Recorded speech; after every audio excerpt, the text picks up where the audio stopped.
Ito ang Presidential Broadcast Service. Radyo Pilipinas. Radyo Publiko Ng bagong Pilipinas para sa bagong Pilipino. Naghahatid ng mahahalagang balita at impormasyon na guugnay ng pamahalaan sa sambayanan. Tulay sa himpapawid ng serbisyo publiko. Radyo Pilipinas. Radyo Publiko. Ang boses ng Pangulo.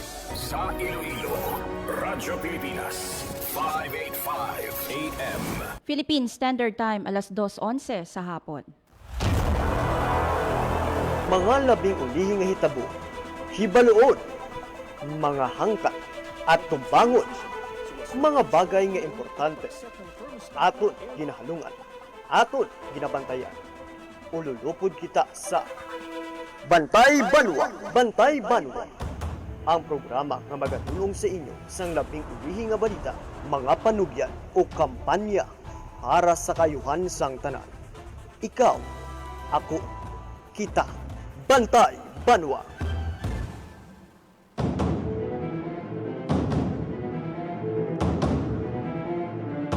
Mayong hapon Pilipinas, maayong hapon Western Visayas.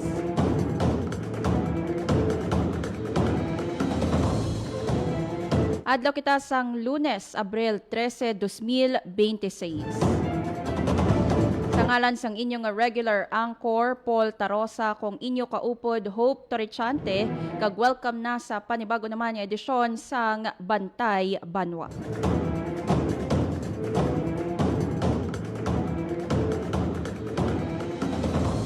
Subong nga adlaw sang Lunes, mga kabyanan, aton nga pagapat paton ang pila ka mga tupiko nga nagaapekto diri sa aton sa Kabisayan nakatundan.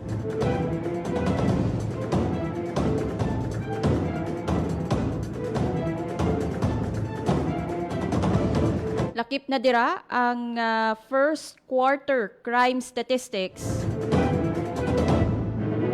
sandig no sa datos sang Police Regional Office 6. Aton pagapat paton no, kung may pagnubo bala sa numero sa mga krimen, especially ang mga focus crimes diri sa Western Visayas. Aton later makaupod ang spokesperson sang Police Regional Office 6, Police Major Lailin Sensil.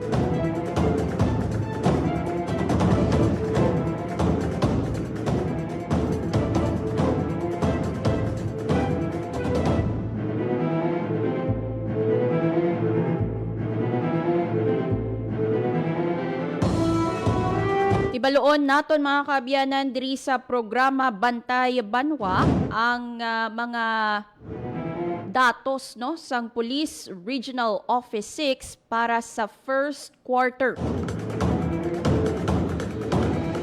Again una nga quarter sang tuig 2026. Actually, ang gusto naton mabalaan diri no, mabatian diri sa datos sang Police Regional Office 6 nga nagnubo ang kriminalidad sa Western Visayas. I-verify naton with Police Major Lailin Sensil, ang PRO6 spokesperson.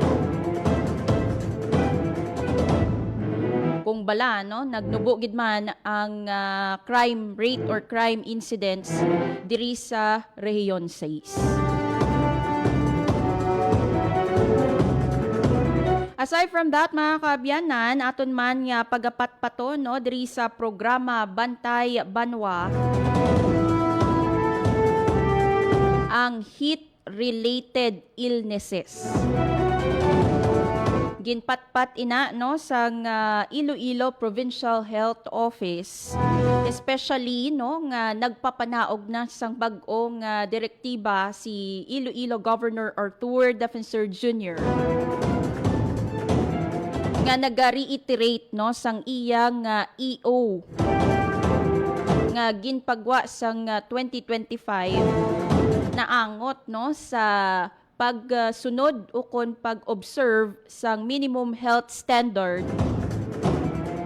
bangod sang mataas nga heat index sa probinsya sang Iloilo.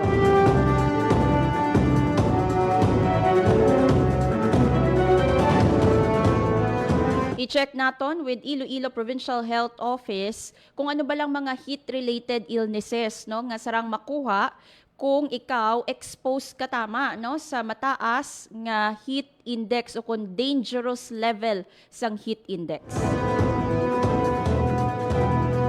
And syempre, pagapat-paton manaton sining nga hapon ang mga panugyan sang Iloilo Provincial Health Office na angot naman niya sa pagkaon sang isda nga aluy o kun tulingan.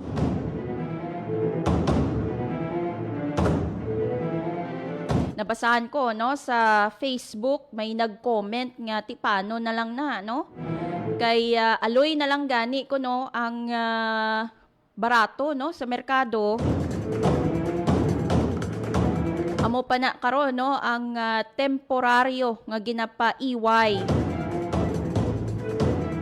Pero mga kabyanan, mas maayo na lang no nga magsunod kita kay may mga report no pareho sa may Concepcion Municipal Health Office may report sila nga nabaton nga may mga residente no nga balhag o kung eksperyensya sang allergic reaction bangod sang pagkaon sang isda nga aluy. So hindi man naton gusto nga pati kamo no maapektuhan man sang allergic reactions o kung mga simptoma bangod sang pagkaon sang isda nga aluy o kung tulingan. So later, ipabati nato no ang pahayag ni Dr. Socorro Quinion sang Iloilo Provincial Health Office.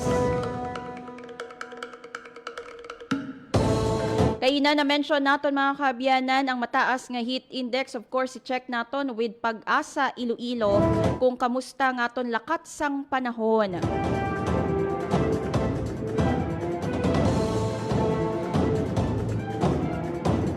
Check naton with DOST Pag-asa kamusta ayhan ang mangin panahon naton kag ang heat index of course no kay ini ang ginabantayan man no sa Iloilo Provincial Community Defense Action Center.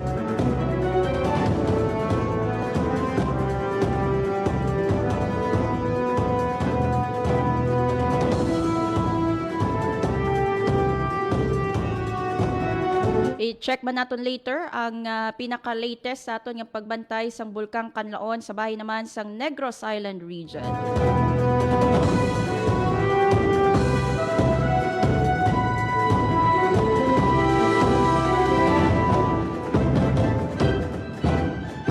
Mga kabyanan sa aton nga pagbantay sang lakat sang panahon, Pilipinas. makaupod naton sa piyak nga linya si Engineer Leonor Silvestre. Ma'am, maayong hapon. Welcome sa Radyo Pilipinas Iloilo. Hi, hello, good afternoon. Muna ang atong latest weather update para sa subong nga adlaw sa Lunes, April 13, 2026. The ridge of high pressure area ay naga-extend over northern Luzon. Kag ang bagyo nga gina-monitor natin outside sang aton nga Philippine Area of Responsibility ay urihin nga nasiplatan nga may kalayon 2,515 km east of eastern Visayas.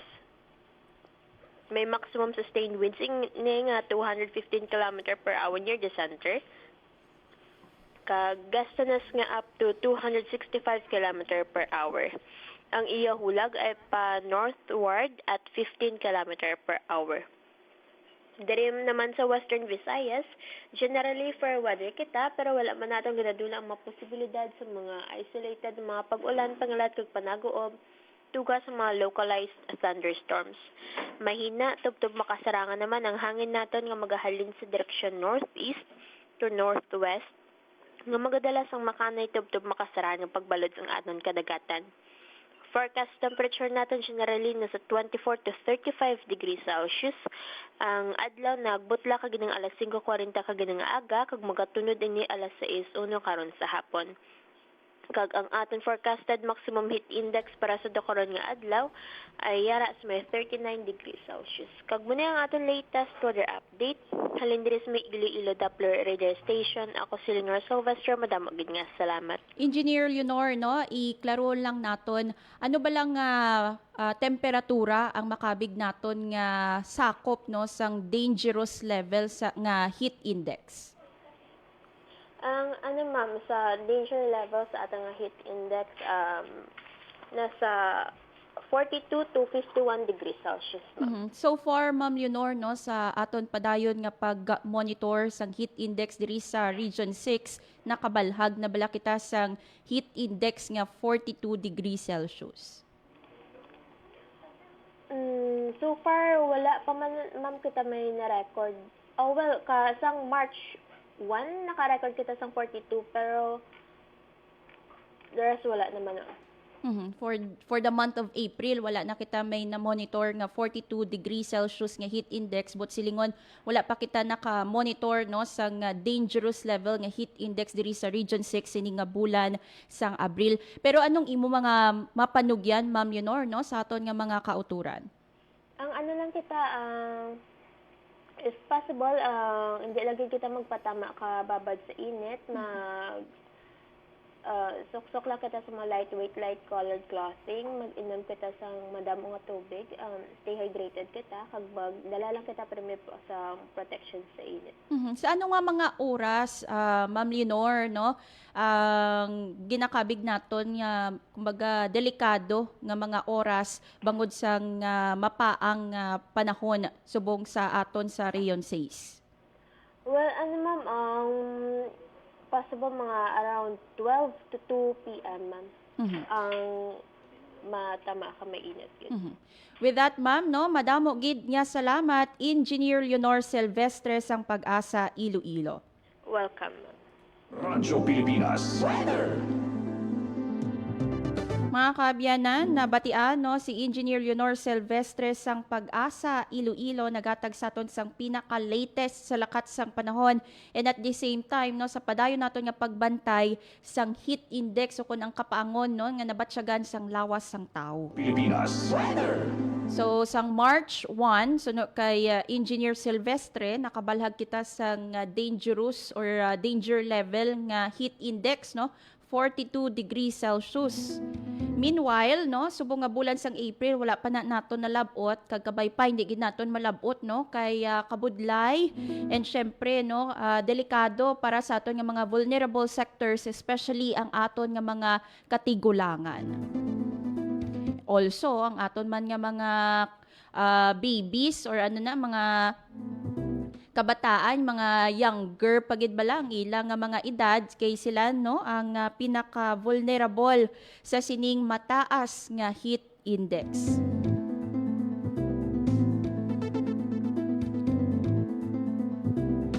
Sabay naman sang pagbantay sang lakat sang or rather sang aktibidad no sang Bulkang Kanlaon, nakabalhag sang 3 ka pagbugas sang abo nga naglabot sa 47 to 129 minutes ang ashing events no sa makaligad nga 24 oras nga nabalhag sang DOST FIVOC sa Bulkang Kanlaon. Naglabot naman sa 150 ka volcanic earthquake. Do bag-o lang man naton ini nakita liwat no ang triple digits nga volcanic earthquake sa Bulkang Kanlaon. So balantayan gid no ang aktibidad sang Bulkang Kanlaon. So 150 volcanic earthquakes and at the same time may 4 ka volcanic tremors nga nabalhag ang DOST FIVOC sa Bulkang Kanlaon sa makaligad nga 24 oras.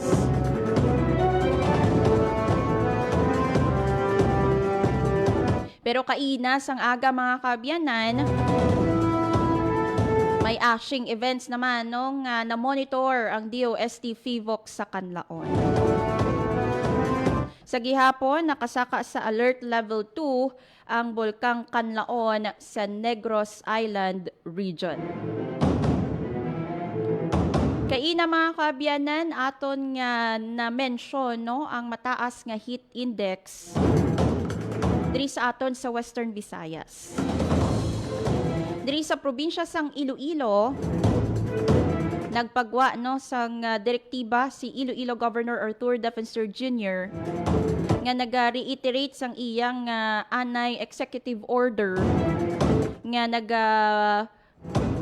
mando no sang pagsunod sang minimum health standard bangod sang mataas no nga heat index sa probinsya sang Iloilo. Suno gani sa gobernador, posible makatuga sang heat-related illnesses ang mataas nga heat index nga naeksperyensyahan diri sa probinsya. Kag-amo na no ang luyag nga likawan sang provincial capital ang pagsaka sang numero sa mga heat-related illnesses.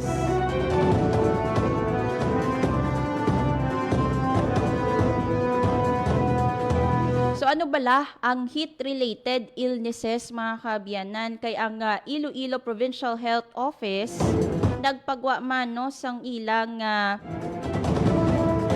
paandam sa publiko tuhoy sa heat-related illnesses.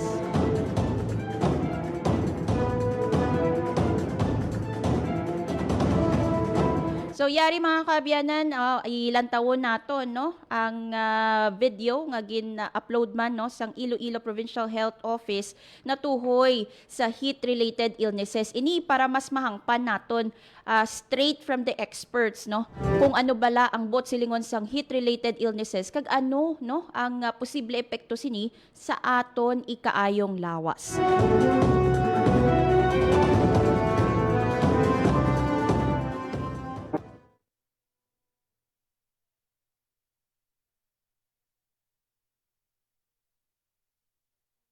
Awas ang tao ang pagtaas ang iyang core temperature tungod sa tuman kainit nga panahon.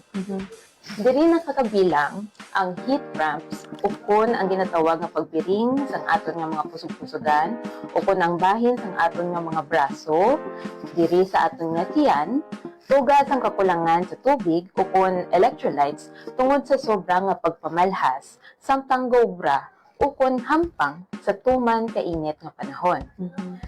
Heat syncope ukon ang pagkalipong tungod sa pagnubo sang BP or blood pressure sang isa ka pasyente tungod sa pagbuka o pag-dilate sang aton nga mga ugat as a defense mechanism sang aton nga lawas sa tuman kainit nga panahon. Mga ways kung paano naton nga malikawan ang heat-related illness kapin pa sa panahon sang tag-init, pirmi magpamati sa weather forecast sa TV o kun sa radyo para mabalaan ang panahon o kun heat index para makapreparar kita against heat-related illness.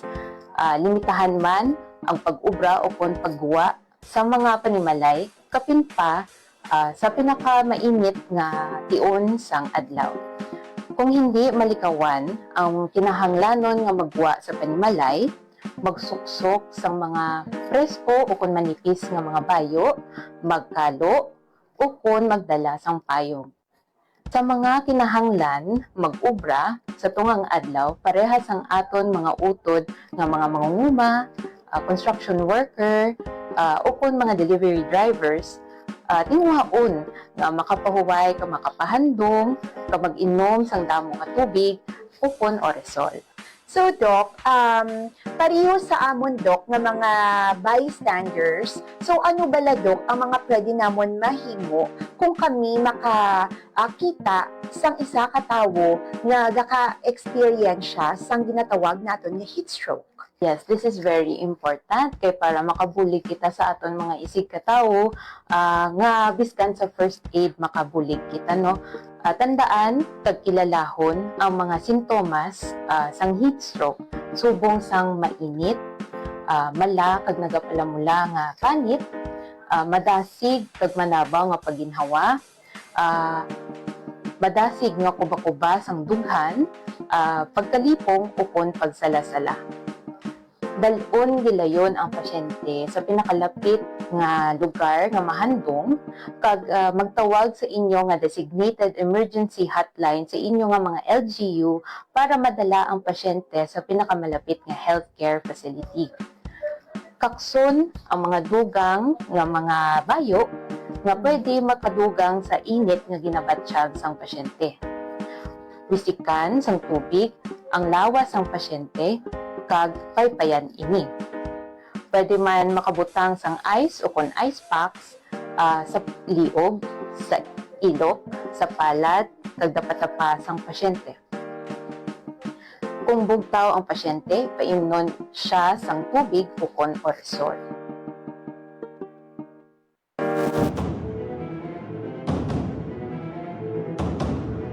Nasaksiyan mga kaabyanan ang pahanumdom no sang Iloilo Provincial Health Office pinaagi man no kay Dr. Joan Talion. Gin-explain no sang Provincial Health Office ang importansya sang staying alert kag of course no preparado sa tion sang extreme heat condition. So ginpatpat no sa video sang PHO kung ano ba lang bot silingon no sang heat related illnesses ining mga sarang matuga bala no bangod sang mataas nga heat index o kon kapaangon.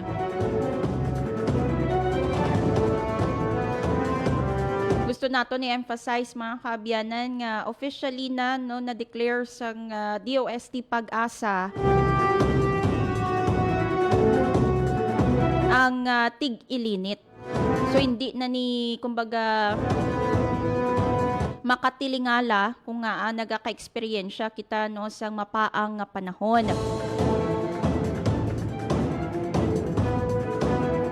Unfortunately, no, bangod man sang climate change, mas mapaang pagidyanong aton nga nabatsyagan subong nga mga tinuig, no. Sa recent years mga kaabyanan, mas mapaang na no ang heat index naton diri sa aton sa pungsod kag sa iban pa no nga lugar sa kalibutan. And isa sa mga importante gid no kag na-emphasize man sang Iloilo Provincial Health Office, stay hydrated. Mag-inom sang madamo nga tubig mga kaabyanan no, hindi gid ya pag disregard no ang pag-inom sang tubig kay kumbaga isa na sa mga alas nimo no or pangontra subong mataas ang heat index sa aton nga rehiyon.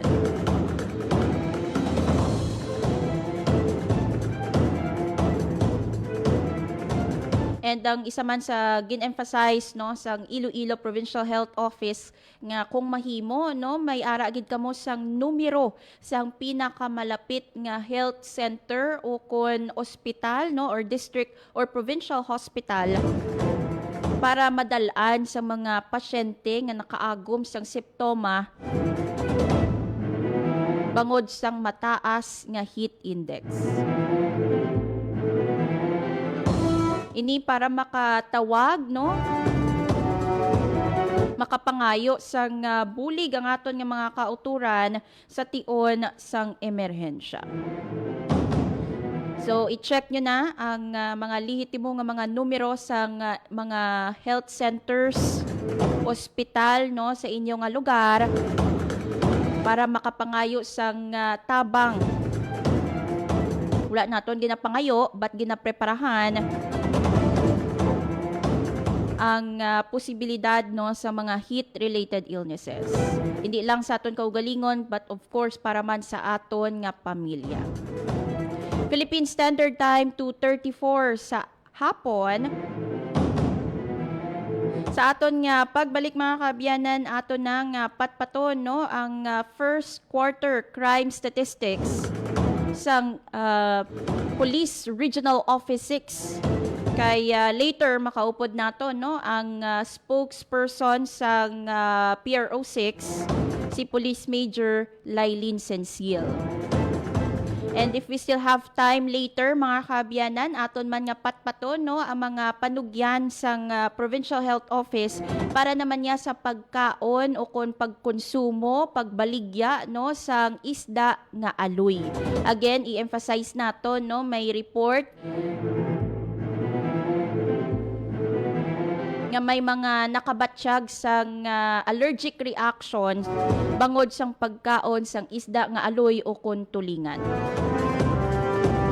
Oras 2:35 sa hapon. Bantayan mga kaabyanan ang dugang nga impormasyon kag balita diri sa Bantay, Banwa. Ilang dekada nang umaasa sa mano-manong pagtatanim ng palay ang mga magsasakang tulad ni Kata Obinaryo ng Nueva Ecija. Mababa ang kanilang kita dahil sa taas ng production cost, dulot ng pag-aararop gamit ang kalabaw at pagpapatuyo ng palay sa pagbibilad sa kalsada. Dahil dito, sa bawat 100 sako ng palay, 4 ang natatapon lang, kaya lugi ang mga magsasaka. Ito ang problemang gustong lutasin ni Pangulong Ferdinand Marcos Jr. Libo-libo ring makinarya at pasilidad ang ating binuksan at pinamigay para sa mga magsasaka. Last week, dinayo ng Pangulo ang Gimba Nueva Ecija para inspeksyonin ang Rice Processing System o RPS, ang modernong pasilidad para sa pagpapatuyo at paggiling ng palay. Pero para pampabilisan, kailangan ito mechanization ang ginagawa natin. Dagdag pa ni Agriculture Secretary Francisco Tiu Laurel Jr. Pagbibilad ng sakalye, maraming losses dyan Tsaka maraming mapangit yung quality. Better quality means better price. 213 ang ginagawa at ipinamamahagi ngayong rice drying facility sa iba't ibang lalawigan. Ininspeksyon din ng Pangulo ang katabing rice mill. Nandito na yung milling, nandito na yung drying. Lahat ng value added ay nandito, naiiwan sa kooperatiba, naiiwan sa mga magsasaka. Ang modernisasyong ito ang bagong muka ng agrikultura. Yung mga nagsasaka ay nakangiti at ibig sabihin na maayos ang kanilang hanapbuhay. Sila ang nagpapakain sa buong Pilipinas, kaya alalahanin natin lagi ang kanilang kalagayan. Sa buong bansa, tuloy-tuloy ang trabaho. Isa-isang inaayos ang mga bagay na nagpapagaan sa buhay ng mga Pilipino. Ito ang bagong kwento ng agrikultura, ang pagtatanim ng pagbabago at ang pag-ani ng pag-asa. Maging fuel efficient. Planuhin ang bawat biyahe para iwas traffic. Mag-carpool para sa mababang carbon footprint at emission. Tipid na pamasahe, may savings ka na aabot sa 10%. This is a public service announcement from the Department of Energy and this station. Time to celebrate kulturang Pinoy. Tradisyon, musika, sining, literatura at iba pa. Anything and everything fun and Filipino. Ito ang Pinoy Kultura. Alam mo ba kung ano ang mambabatok? Think about the tap, tap, tap of the bamboo stick on a thorn to draw a symbol on someone's arm. This is the traditional Kalinga art of tattooing, performed and kept alive by traditional tattoo artist Wang Od Ogay, also known as Maria Ogay from Buscalan, Tinglayan, Kalinga. Wikipedia says Wang Od is the Philippines' oldest mambabatok at 105 years old now. Sarah Barnes honors Wang Od in My Modern Metro, telling Wang Od's story as an apprentice at 15. Breaking the norm, learning the mambabatok tradition that used to be taught only to men. The art began with the indigenous Butbut warriors, headhunters, who got tattoos with special meaning, usually after a kill. But for women, the art portrayed standards of beauty. Wang Od recalls her friends covering her arms and legs with tattoos she still wears proudly. In 2007 on Tattoo Hunter, bringing Kalinga art to a global audience. The National Commission for Culture and the Arts honored her with the prestigious Dangal ng Haraya Award in 2018. She was also nominated for the National Living Treasures Award. Yan ang Pinoy Kultura because our culture is cool. Philippine Standard Time 2:39 sa hapon. Sa giyapon mga kaabyanan, ini ang programa Bantay Banwa kaupod si Hope Torrichante, ang inyo temporaryo nga kaupod sa ngalan sang inyo man nga regular anchor no, Paul Tarosa. Kaina na mention naton mga kaabyanan nga sa sining nga adlaw no, aton nga pagapat-paton ang crime statistics sa datos man no sang Police Regional Office 6 para sa unang quarter sang tuig 2026. Para tagaan kita sang ideya kung bala nagnubo, nagtaas no ang numero sang krimen diri sa aton sa Rayon 6, makaupod naton si Police Major Lailin Sensil, ang spokesperson sang Police Regional Office 6. Police Major Sensil, maayong hapon, no? Welcome sa Radyo Pilipinas Iloilo.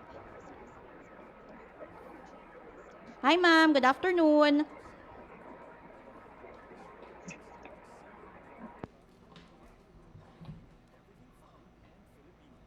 Hi ma'am, good afternoon. Police Major Lailin Sensil. Ma'am, good afternoon.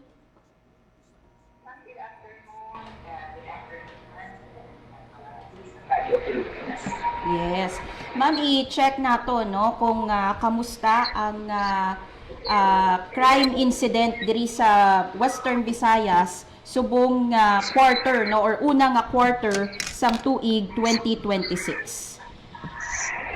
Yes, ma'am. No, for the first quarter, sa sunod na tuig, no, nakita natin based sa aton na record nga ang aton nga focus crime for the quarter iya man no, nagdugo ini siya sa 15.67% or nagdugo kita sa 68 incidents from 434 nga mga cases na aton na record sa first quarter last year to 366 na lang iya. Subong naman iya ng first quarter sa 2026. So, do ano ka significant ini Police Major Lailin Sensil no ang drop ukon ang 15% drop sa crime incidents no sa Western Visayas?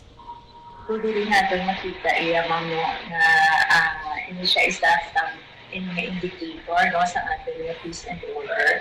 Kahit kung tawon natin iya ang mga cases natin, especially ang mga theft cases natin, ang rape cases natin, ang physical injuries, and even ang ating mga homicide incidents and cybercrime cases. Hindi siya ang nag-fall sa ay ating na 10 focus crime ano, nakitaan bigya sa mga notable na pagnubo for the first quarter. So, hindi natin makita kung daw ano ka-effective, no? Ang aton iya nga ipasan yung pagigiyang ng mga law enforcement operations, maupod na dali iya, no? Ang aton iya nga strategic deployment sa aton iya personnel as part of our security measures, and of course, yun nga nagpapakita sa active support sa ating mga kauturan sa bilog ng Western Visayas. May we check lang ma'am no kung pila ang datos naton sa parehong period sa 2025. When we go to the different focus areas, mas ang ating na focus area map na ginamonitor kung doon siya. So, sige natin ang ating death cases. Nagdugo kita from 121 to 102 for this quarter. Ang ating iyang case from 110 to 53 cases for this quarter.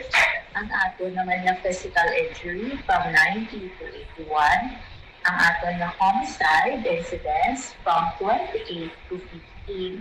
Pag ang ato niya na cybercrime cases from 10 to 4. Although may ara man kita iya mga for example sa ating murder incidents and our robbery, no? Incidents for the quarter, nakitaan natin ini sila ng isang pagsaka. Ang murder natin from 23 to 37 and robbery natin from 39 to 59. So, sige natin, although ini sila ang mga incidents, ini pa din ang mga cases, no? Isa ini pa din sa aton mga pagkatataan sa atensyon for about niya isilin natin magbuo man ang ini na mga incidents natin. Hindi lang ang ini na-mention natin na six types of mga crimes, no? Ang nagbuo, kundi tutugan na natin for this quarter naman o for the succeeding na mga months, maganubo naman ang ating mga incidents when it comes to robbery and murder.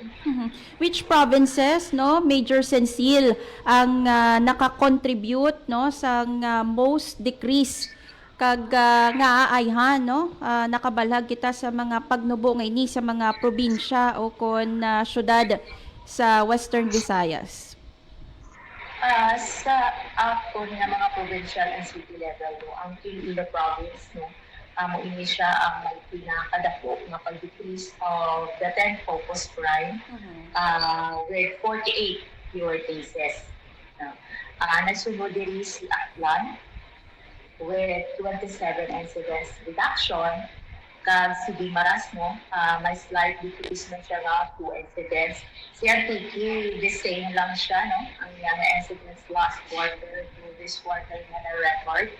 And of the Capiz, kitaan natin sa slight na increase of 3 incidents and 6 incidents si Iloilo City. Actually, lantawin natin, hindi siya kataas, no, ang pagsaka sa mga incidents sa Capiz and Iloilo City. So, yun siya kung sa ating iyang mas lipasan yung iyang security measures, no, na pinapatigayon sa bukos iyang releases. Ma'am, na-mention nimo, no, padayon ninyo nga mga operasyon diri sa Western Visayas kabangdanan, no, sang pagnubo sang crime incidents diri sa aton sa Reyon 6, but may I know ano gid nga mga exact strategies ang ginpatuman sang Police Regional Office 6 nga nakita naton nga very significant, no, sa pag-drop sang crime incidents sa Western Visayas, Major Sensil? Ang nakakontribute din natin sila natin, syempre, ang una, natin yung intensified law enforcement operations, no?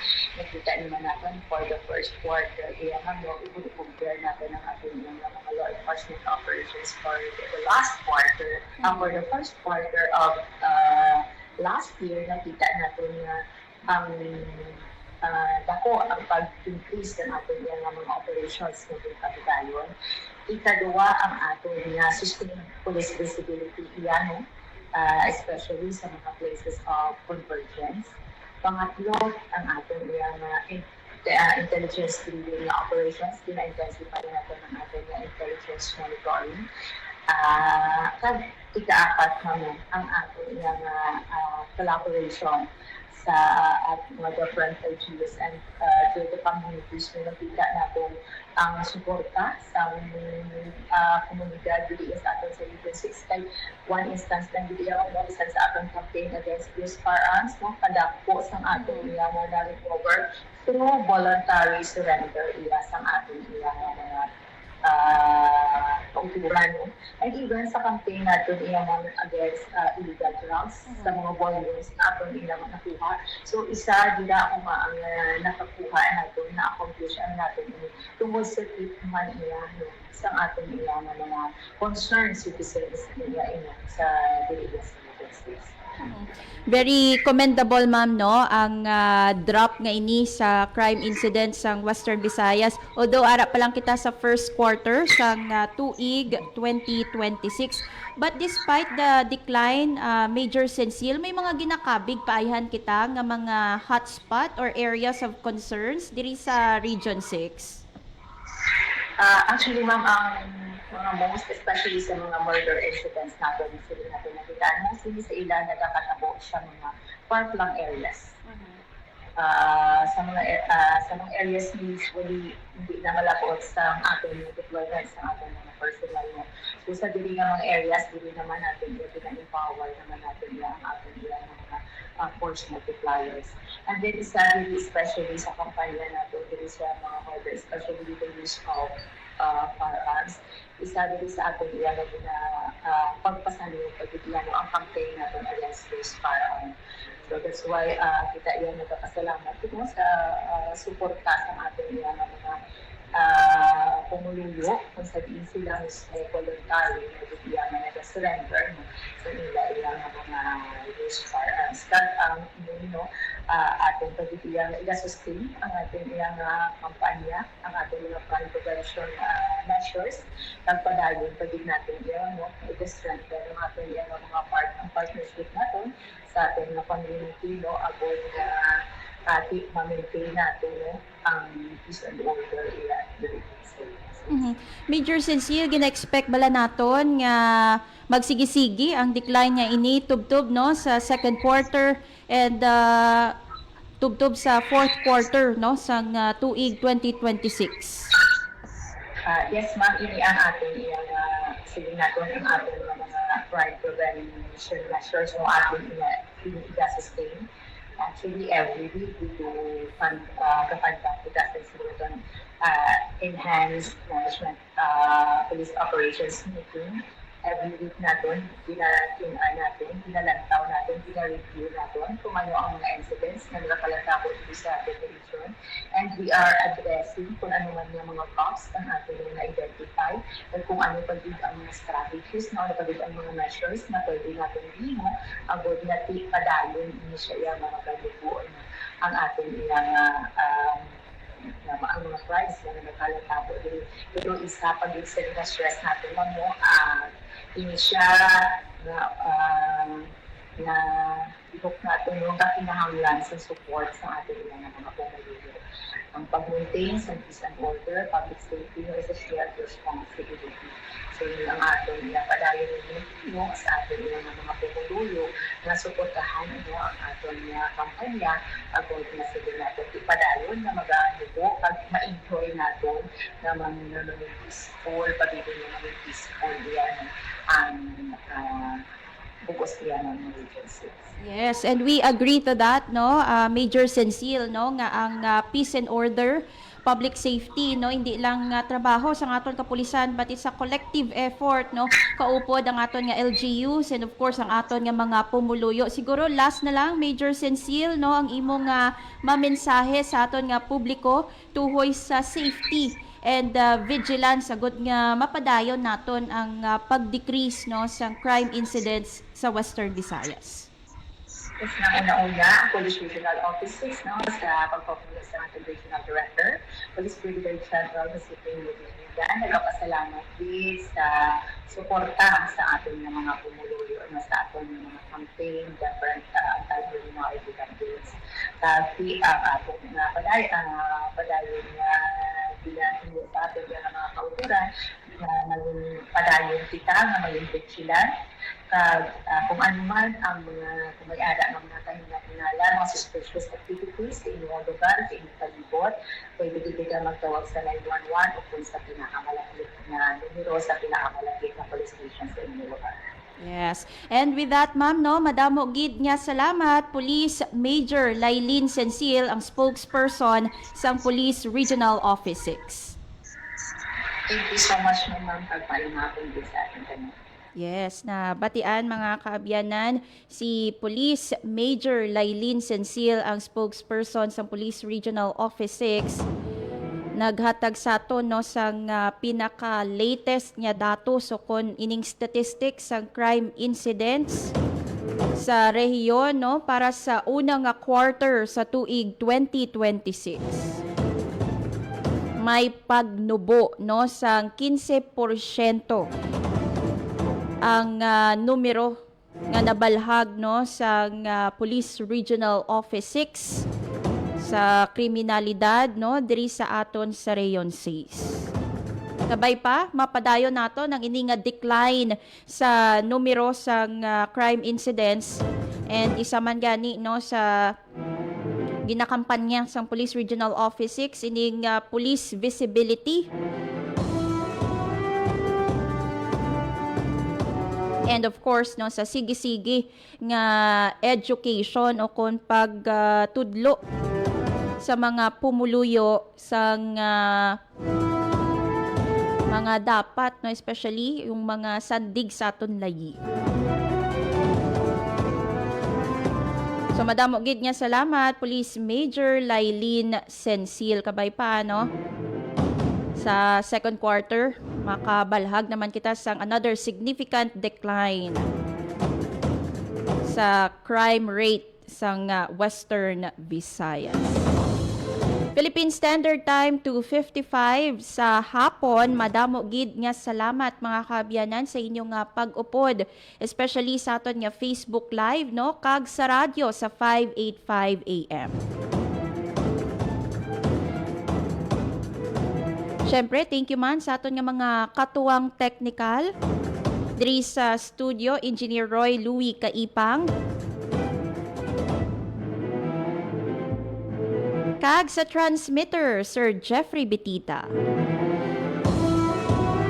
Mga kaabyanan, sa ngalan sang inyong regular anchor nang inkaupod ninyo.